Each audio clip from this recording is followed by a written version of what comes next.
Good morning mga bes! Iba na naman nga ang trip ng batang makulit nitong umaga. Ayan, tignan nyo at nagpupunas ng kanyang bike. Sige baby, galingan mo para makatulong ka na kay mommy at daddy, okay? Hala, joke lang. Baka seryosohin mo. Kung minsan nga ang trip niya makipaghabulan sa mga manok at mga aso. Buti ngayon ganyan lang yung trip niya. Nag-breakfast na rin pala kami, ayan, at kumakain na si baby. Tinapa at kamatis ngayong ulam namin. Natutuwa nga ako dahil hindi mapili sa pagkain si baby eh. Kung anong ulam namin, yun na rin yung ulam niya. Pagkatapos nga niyang mag-breakfast ay nakaligo na rin siya kaya ayan presko na at natulog na agad.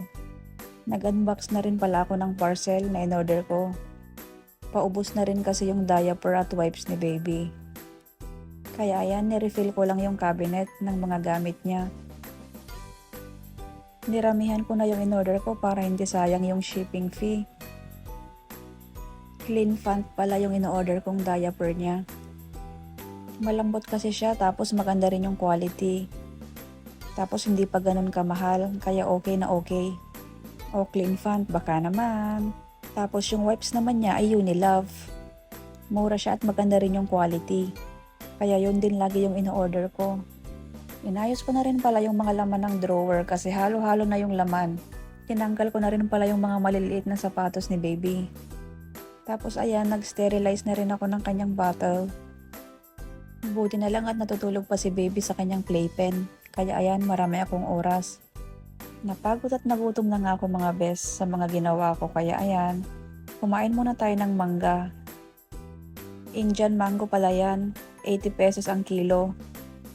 2 kilo ngayong binili ko kasi nagkikrave talaga ako ng mangga. 1 kilo nga ata yung nabalatan ko dyan. Nagising na rin pala dyan si baby kaya andyan siya sa paligid, palakad-lakad kasama ang kanyang lola. Grabe, habang tinitignan ko ngayong mga ni-slice kong mangga mga bes, ay naglalaway na ako, gusto ko na talagang kumain. Pero mas maganda yung ma-slice na natin lahat para minsanan din yung kain.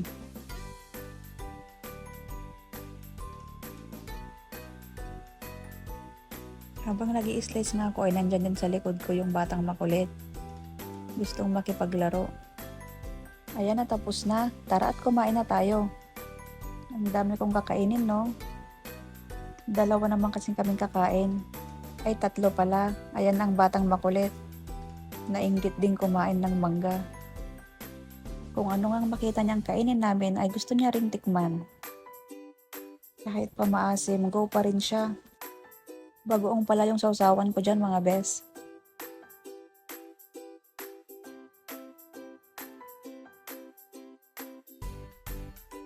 Tingnan nyo naman ang batang makulit. Gusto pa akong subuan. Ang sweet-sweet naman ng baby na yan. Gusto ata talaga niya akong busugin.